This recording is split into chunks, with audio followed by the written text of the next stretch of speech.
এই নাও, তোমার আজকের মেনু হাজির হয়ে গেছে। Thank you very much.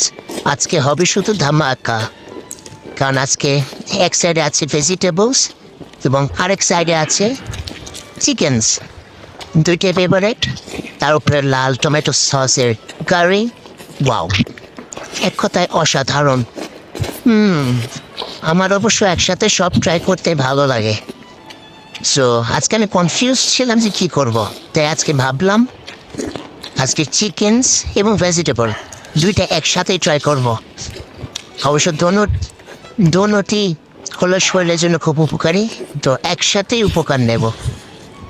আপনারা কি বলেন, আমার আইডিয়াটা কীরকম? যদি ভালো লাগে অবশ্যই কমেন্ট করে জানাবেন, এবং আপনারাও চালে বাসায় এভাবে ট্রাই করতে পারেন। বাট আজকে এটা খুবই ঝাল হয়েছে, না অনেক ঝাল বাবু।